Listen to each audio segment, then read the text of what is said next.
Yo,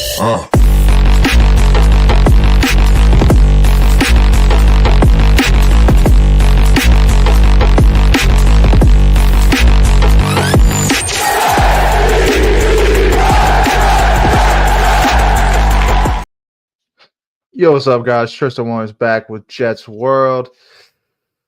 Here to talk all things New York Jets football. And got a couple things I want to talk about today. Couple things came out today about the GM, maybe a candidate that we're looking into that honestly probably aligns with what I want. The Gastineau Brett Favre drama, and then, obviously the past weekend's game. I'm going to go over that a little bit.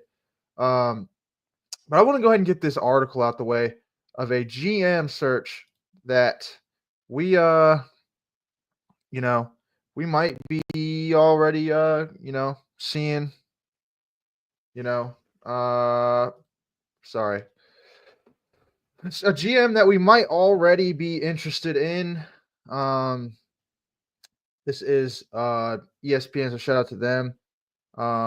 Pretty sure this is Jeremy Fowler that's posting this. So I'm going to go ahead and quote this, quoting Jeremy Fowler. The Jets have begun preliminary work on a general manager. Blah, blah, blah, blah, blah. John Robinson, the former Tennessee Titans general manager. He was 66-43. He expects the Jets to look at him. And they basically go on to say that they expect the GM to be hired before the head coach. Now, John Robinson, like I said, 66-43 with his tenure during the Tennessee Titans days. Hired in 2016, fired in 2022. The reason why this aligns with what I want is because this probably leads to Mike Vrabel. Mike Vrabel was honestly let go because I feel like he was disgruntled for the reason they let the GM go.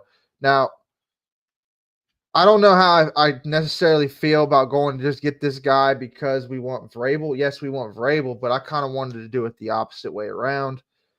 Get Vrabel and then go get a GM. Now, if it ends up being the same guy, whatever. But this kind of just reminds me of the Hackett-Rodgers situation, going to get Hackett, going to get Lazard, going to, all his buddies, just so we know Rodgers comes here.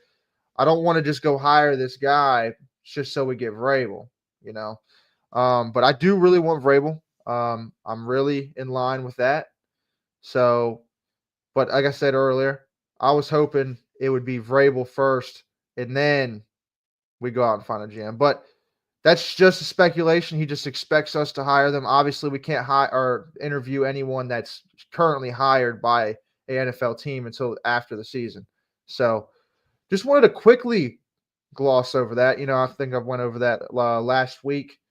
I said I want Vrabel. That's my number one option. And let me go ahead and bring up the game last week. Unfortunately, the Jets did lose against the Miami Dolphins, fortunately. So,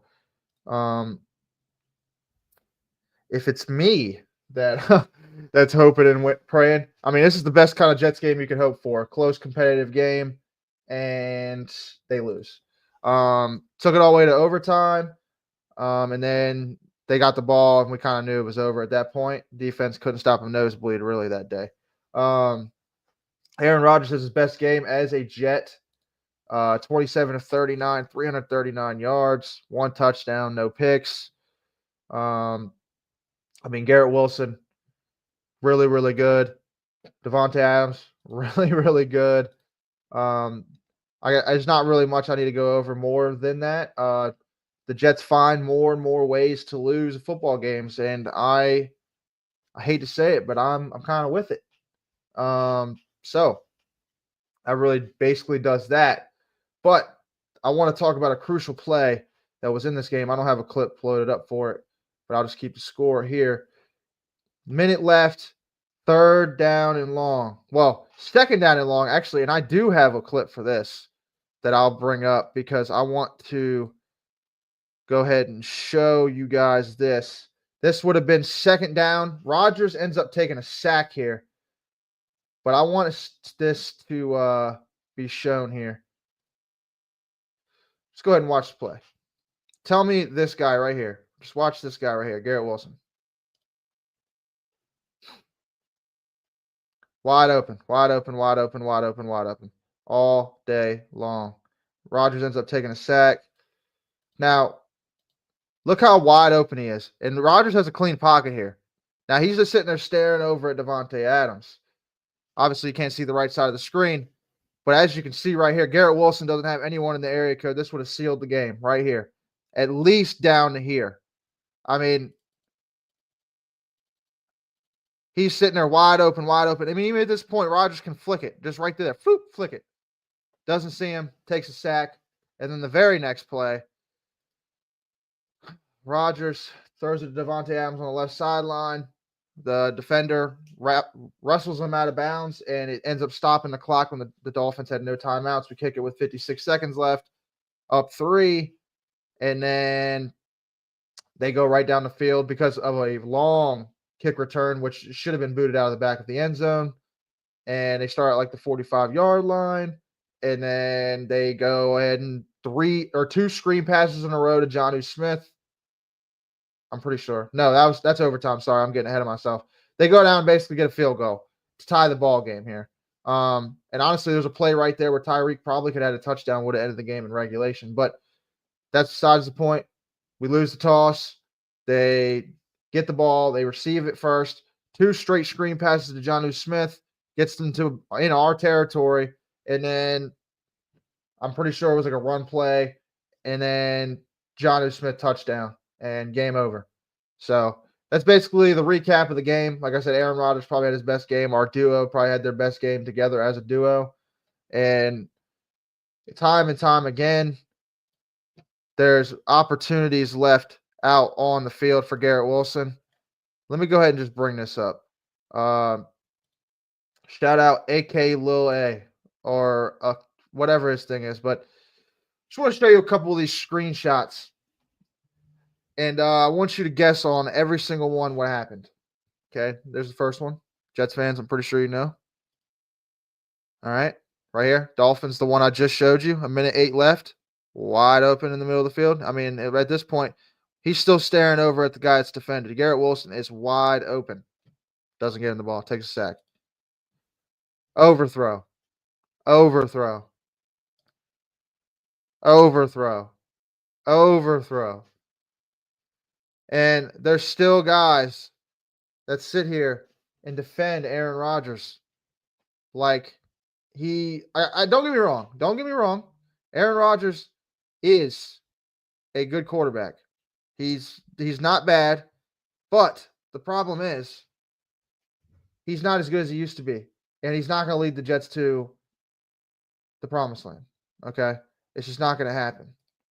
Now, I want to go ahead and load this clip up. I'm kind of rolling through the clips pretty clear, but I just want to go ahead and load this up just basically on the Aaron Rodgers thing. The Jets are 3-10. We don't know if we're going to bring him back. Shout out boss5__. This was on First Things First. I just want to go ahead and load this up and play this. We'll listen to it together. My reaction to this is he looked mad in the interview. He looked mad that someone asked that question. And I'm thinking, well, what are you mad about? You showed up at the first press conference and said, they smoked us in Green Bay, so I wanted to come here and take them to the next level. You said that Super Bowl trophy looks lonely, right? You said that in your first press conference. So what are you mad about? Are you mad that you failed to win more than 3 games this season? You mad about that? You mad about all your friends coming to the team? You mad about firing the head coach? You mad about firing the GM? You mad about disappointing every single Jets fan because the expectations are so high? Like what, you mad about getting paid a lot of money? Well, what are you mad about? You mad that you got asked a question because you failed? This team has underachieved at a level that's, pretty most disappointing team in the NFL this season. Well, the most disappointing team in the NFL in a lot of seasons, based off of other Hall of Fame type quarterbacks who have come and been able to perform at a much higher level. It's just like, enough. Enough with you threw for 300 yards. Congratulations. That's great. Took you 34 games to do it. Stop being mad at everybody for asking legitimate questions about you not achieving to a team that gave you every opportunity to achieve. Yeah. So I basically just want to go ahead and get on to that. Yeah, basically he's unpacking why does Aaron Rodgers seem like he's pissed off? I mean, the Jets have given him everything he's wanted. He's had everything he's wanted, and it still hasn't worked. And I'm in complete agreement. I couldn't have said it any better myself. The Jets are the most disappointing team in maybe a long, long time in sports, not even just the NFL, and just in sports in general. Like, this team was primed to do something this year. And Garrett Wilson, go gets his buddy Devontae Adams. Come on, look at that duo right there. Breece Hall, Braylon Allen, Isaiah Davis. I mean, you find out those two guys behind Breece Hall are good guys.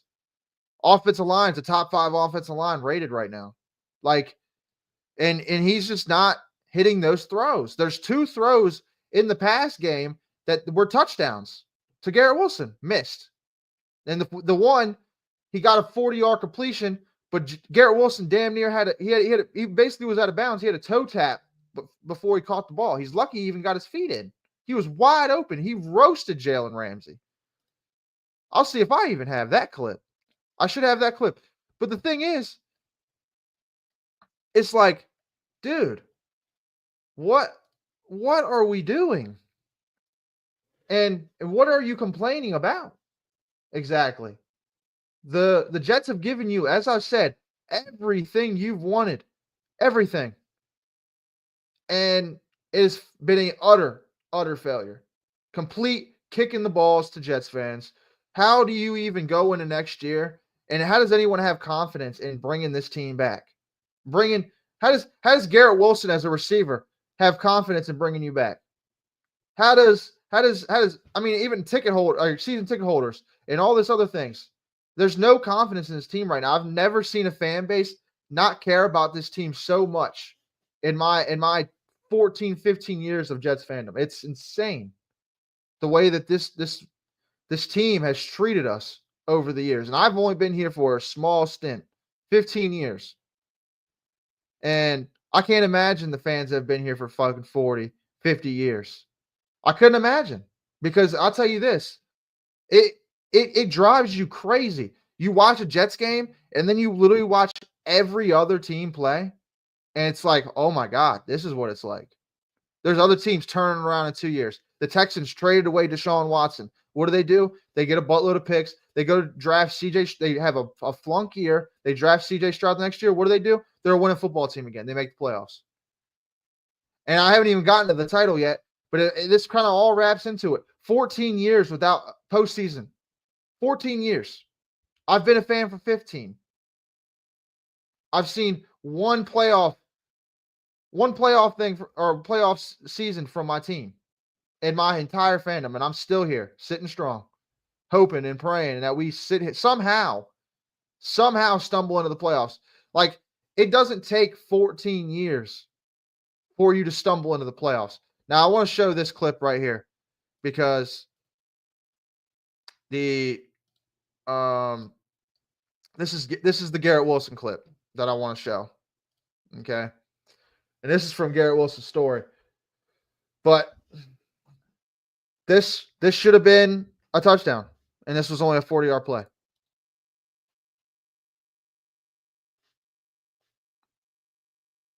Aaron Rodgers throws that inside. That's a touchdown. Look at all that green grass right there. Look at all that green grass. He had a toe drag and barely get it. Look at all that green grass.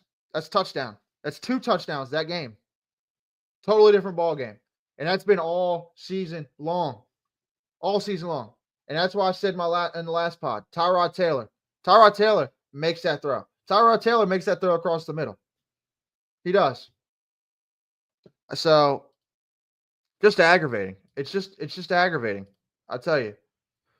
So, there's no one to blame. And he can't get pissed off that analysis and things like that are criticizing him. Aaron Rodgers, that I mean. You can't be mad about that. He hasn't played up to par. The Jets brought him in to win, and we're worse than we were last year. Worse with Zach. We were better with Zach Wilson, and I know the defense was a lot better. I know the special teams were a lot better, but the thing is, no, Aaron Rodgers wasn't brought in here to be the savior and be MVP Rodgers, but he's missing throws that are wide open. Wide open. I mean, just the one last week to Seattle. Wide open in the corner of the end zone. Next play throws a pick six. Completely flips the game on its head. Like, just the little things like that are costing us games. And yes, the defense, as I just said, has not been up to par this year. Somehow we're ranked a top defense. I don't understand it. We don't look like it. So, but that will kind of end my segment on Aaron Rodgers, as I said before. And as I said last week, I don't think that he needs to come back. I don't think he's the bridge guy. We have Tyrod Taylor under contract. Keep him. Keep Travis. Draft the guy. But I want to bring up another thing. I want to go ahead and bring up the press conference today for Sauce Gardner. And Sauce Gardner, shout out Harrison Glazer for the clip. Let me go ahead and share my screen. Shout out Harrison Glazer. All right. Here we go. Let's have Sauce Gardner, what he says. He's talking about how he wants to stick through with the Jets and stick through and make us winners again. You two mentioned changing the culture. How do you go about doing that? Man, first, we got to win. We got to do whatever it takes to win some games. I could say stuff about changing the culture, but if we're not winning, it's like I'm just talking at that point, and I don't want to just be talking. Obviously, I want to win. Got people that voice their frustration. You got fans who, to be honest, they pay money to season ticket holders. This is what they always say, and it's like at the end of the day, we still losing. So they probably feel like they just wasting money. You got people get money spent on them. Me, everybody, and we still losing. So it's just like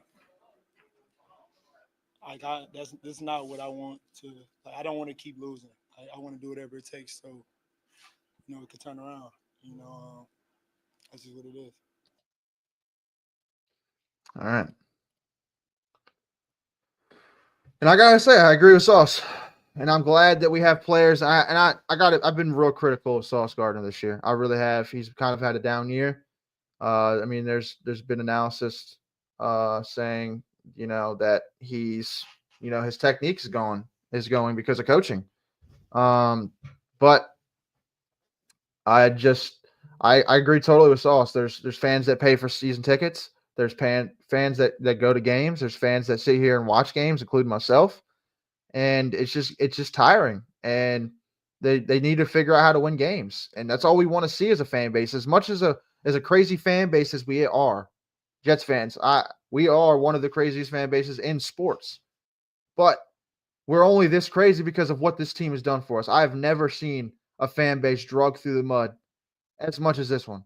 It's ridiculous. Like, all we do is sit here and come out each and every week and support this team no matter what's out there, just hoping for wins. And they just kick us in the nuts every single time. And especially this year with the hype of Aaron Rodgers, bringing in Devontae even what was it, week 5 or 6? Or it might have been a little bit later than that, but it's still around midseason. And Garrett Wilson, Devontae Adams, Breece Hall, bringing in Tyron Smith, which he was an absolute pumpkin. Rebuilding this our offensive line, getting rid of some of the pieces on the defensive line, getting Hassan Reddick. And the continuance of this defense to elevate and continue to be a top defense. We thought this team was primed to at least make a playoff push. And once we got to that playoffs, anything can happen. We didn't even sniff it. We were 2-1, and then we went on a 2-game losing streak against Denver and the Vikings. They canned Saleh, at 2-3 going into the division game against the Bills for the division lead, and that's where it's fallen off the rails. They've won one game in their last 10 games. No, something like that. It's like it's something crazy. It's like 1 out of their last 9 or something like that. The last game they won was on Halloween. It is December 11th. We have not won in almost a month and a half. So this team is very pitiful, and it sucks that we continue to sit through this. But Sauce Gardner, as he said, he wants to stick through and try to make this team a winner. And I can appreciate that as a Jets fan, and I can appreciate someone wanting to work for it and go through the grind and not just give up. Because there's a lot of people that would just say, you know what, dude? I'm an all-pro corner. I'm a 2-time all-pro, 2-time Pro Bowler, and I'm about to be on the verge of being paid. I want to get out of here. I want to go to a winner and then get paid by them. And I just got to say, and in the loop, Garrett Wilson in this too, and Breece Hall. Especially Garrett Wilson, though. The dude has the most yards in 3 seasons as a receiver, in his first 3 seasons as a Jet, as a receiver. Dude is a stud. It's like 3,000 something yards. He's still on pace to go for 1,000 this year. And I just think about all the missed opportunities this year for Garrett Wilson. I mean, he could easily be at like, I don't even know what his stats are. I don't even know what his stats are. I like to, hold on, let me go ahead and just find that out. All right. Garrett Wilson is tied for 4th in receptions, 8th in yards, and 20th in touchdowns. He's got 81 catches, 877 yards, and 5 touchdowns. He probably could have easily had 1,100 yards right now. Maybe just over 1,000. Easily 10 touchdowns. Easily 10 touchdowns. And probably another 20 catches, maybe 25 catches. Dude would be on a monster pace right now. I mean, we're talking about the last 3 seasons of, where is his season stats? Where is he at? Okay, stats. Yeah. I mean, his last 3 seasons, he's sitting at, where is receiving? There it is. All right. His rookie season, he went for 1,100 yards. And then last year, he went for 1,000. Barely over 1,000. And then this year, he's on pace. And we still got another 4 games. He's probably on pace for about what his rookie season was. But, I mean, there's a lot of misses in there. And as I said, he would be having a crazy year. He'd be up on top, consider a top 5 receiver right now. I'm guaranteeing it. The dude is a monster. So, guys like that, the young guys, and unfortunately, Jermaine Johnson got hurt with an Achilles. But, I mean, all those guys wrapped in. I hope that these young guys look at this team and they just don't say, God, this team is just bad. And on top of the Garrett Wilson thing, he's already came out in the last press conference saying that this team just has something about it, just losing genes in it. And that's bad to hear. It's just bad to hear, and I don't want to. I just don't want to lose these guys. Really, at the end of the day, it's really all it boils down to. I don't want to lose these guys at all. These are our young core: Sauce Gardner, Garrett Wilson, Breece Hall, Jermaine Johnson, Olu this year, Will McDonald, stuff like that. The young guys: Quincy Williams, Quinnen. We don't want to lose these guys. These are our core. So I just don't want this losing thing to keep going. We need to get some competent head coaching in here, and I feel like that's Vrabel all day long. But we'll go ahead and change the topic here.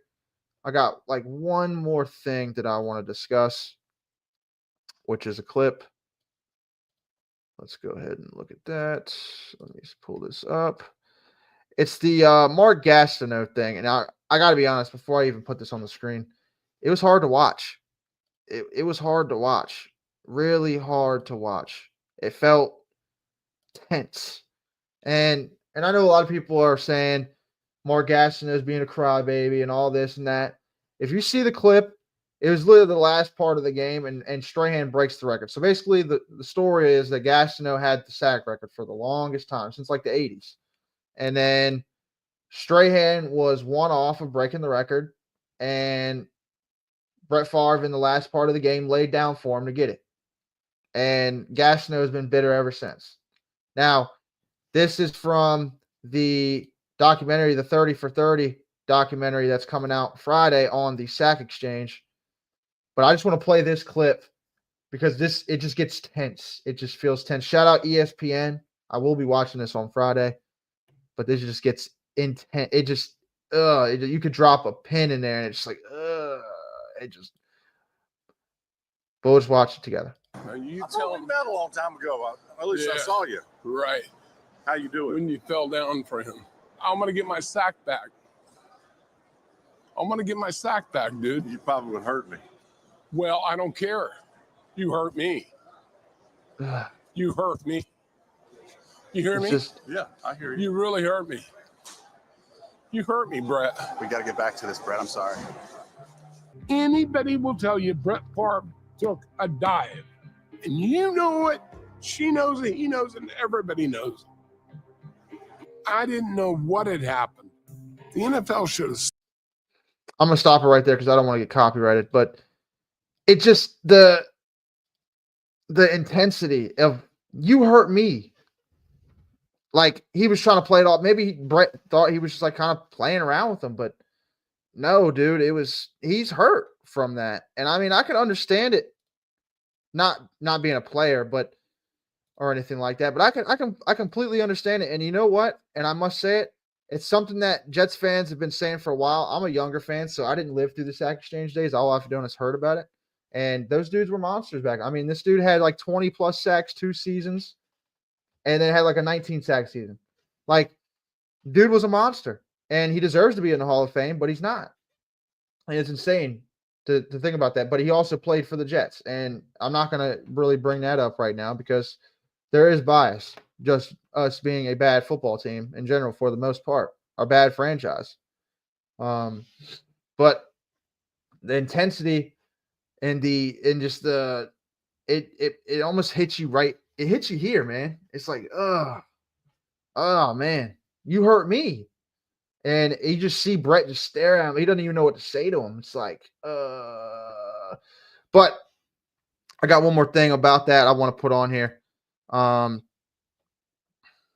Sorry about changing this thing.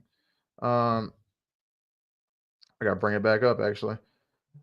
Brett Favre ended up putting out a series of tweets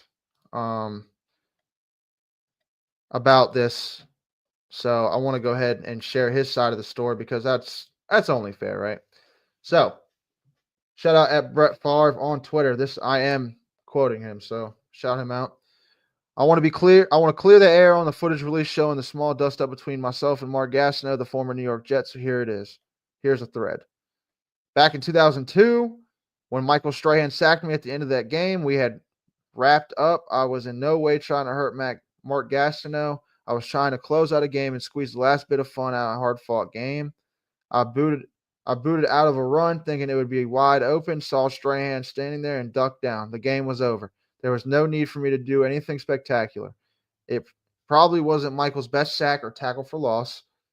In a different game or situation, I would have made a bigger effort to avoid the sack or tackle for loss.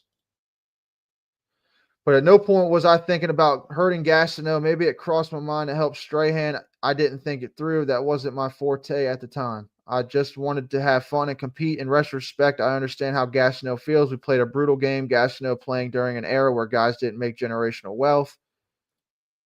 I see now how being the sack king would elevate his value at card shows, strengthen his case for the Hall of Fame, increase his demand as a public speaker. I had no way of knowing that then. I realize now that the potential financial implications, because football is far more business-oriented than when me or Mark played.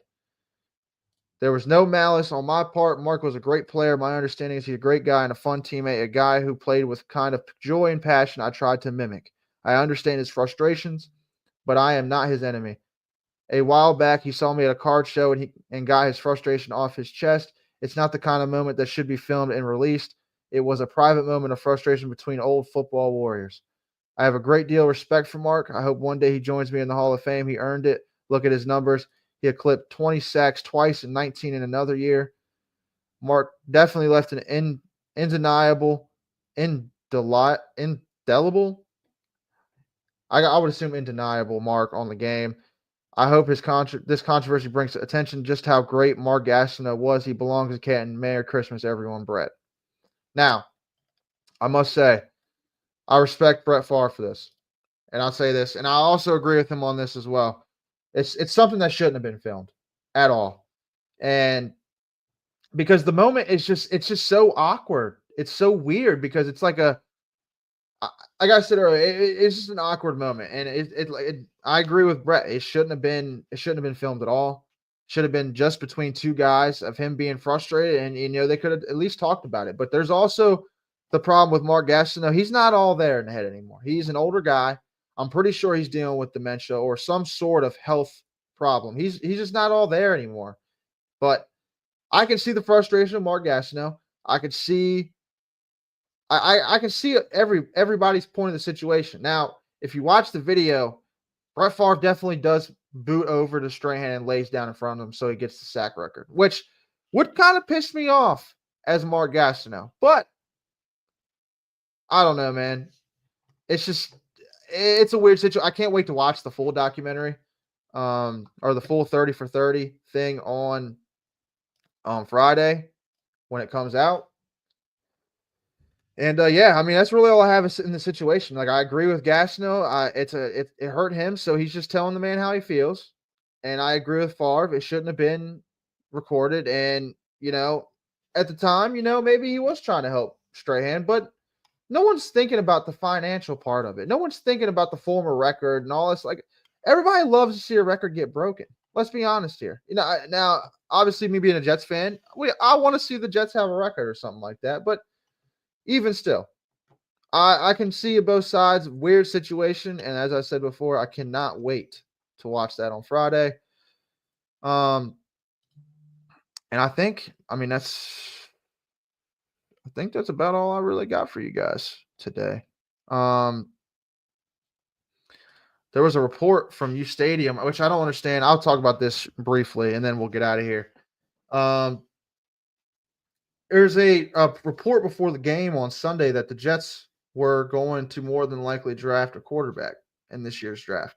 Now, I don't understand how they're getting that report unless Woody is telling them that, because there's no GM, there's no head coach. So who's leaking that out and telling them that they're going to go for a quarterback, other than Woody? Now, sorry.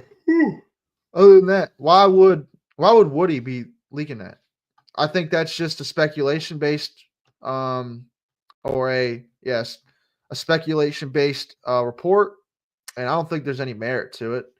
I agree with the report. I hope we draft a quarterback because I feel like that's the best thing for us. And yeah, I mean, that's really all I got on it. There's really nothing to really go into it. As I pretty much knocked out the draft last week. And then I could basically just say that we lost the game and we somehow went down in a draft pick. We have the 7th pick now. Because the Jaguars won. Now we play the Jaguars this week. And got to be honest, go Jaguars. Never thought I'd be rooting for them again like I was in 2020. But go Jaguars. Need them to win this game. We'll move up pretty significantly. So that's going to pretty much do it for me, Jets fans. I'm going to go ahead and get out of here. That's really the only topics I had for you today. Aaron Rodgers, frustrated. I don't really see the point of it. Garrett Wilson, I'm wide open twice, missed. And Sauce Gardner wanting to somehow change the culture and win some games in here. And then the Mark Gastineau thing with Brett Favre. So that's pretty much all we covered here.